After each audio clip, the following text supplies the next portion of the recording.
Maraming asawang babae kayang tiisin na walang pera, pero hindi kayang tiisin ang masakit na salita mula sa asawa. Totoo po ba yan? Maraming babae kayang tiisin ng gutom Totoo po ba yan? Pero hindi yung masakit na salita mula sa asawa. At maraming babae kayang tiisin yung pagod sa loob ng bahay, yung mga gawaing bahay, pero hindi yung pagmumura, yung pangiinsulto, yung mga masasakit na salita mula sa kanyang asawa. Why? Kasi nga ito ang totoo, tandaan niyo po. Sa bawat masakit na salita galing sa asawang lalaki, pagtapak ito sa pagkatao ng asawang babae. Ito ang totoo, bawat pagmumura galing sa asawang lalaki, pagtapak ito sa pagkatao ng mga magulang ng asawang babae. Maraming asawang babae kayang tiisin na walang pera, pero hindi kayang tiisin ang masakit na salita mula sa asawa. Totoo po ba yan? Maraming babae kayang tiisin ng gutom Totoo po ba yan? Pero hindi yung masakit na salita mula sa asawa. At maraming babae kayang tiisin yung pagod sa loob ng bahay, yung mga gawaing bahay, pero hindi yung pagmumura, yung pangiinsulto, yung mga masasakit na salita mula sa kanyang asawa. Why? Kasi nga ito ang totoo, tandaan niyo po. Sa bawat masakit na salita galing sa asawang lalaki, pagtapak ito sa pagkatao ng asawang babae.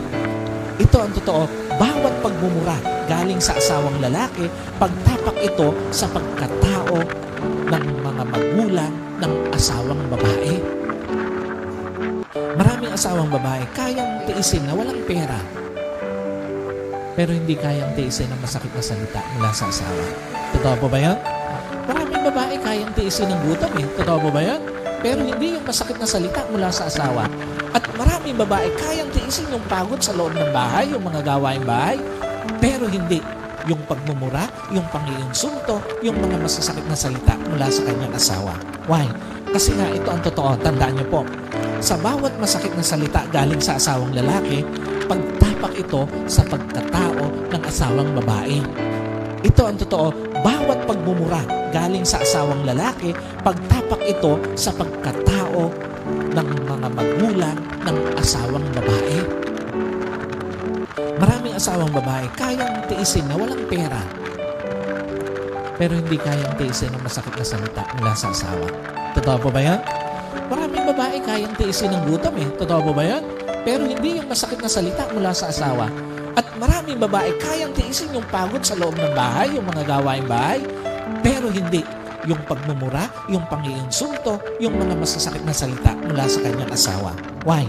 Kasi nga ito ang totoo, tandaan niyo po. Sa bawat masakit na salita galing sa asawang lalaki, pagtapak ito sa pagkatao ng asawang babae. Ito ang totoo, bawat pagmumura galing sa asawang lalaki, pagtapak ito sa pagkatao ng mga magulang ng asawang babae. Maraming asawang babae kayang tiisin na walang pera, pero hindi kayang tiisin ang masakit na salita mula sa asawa.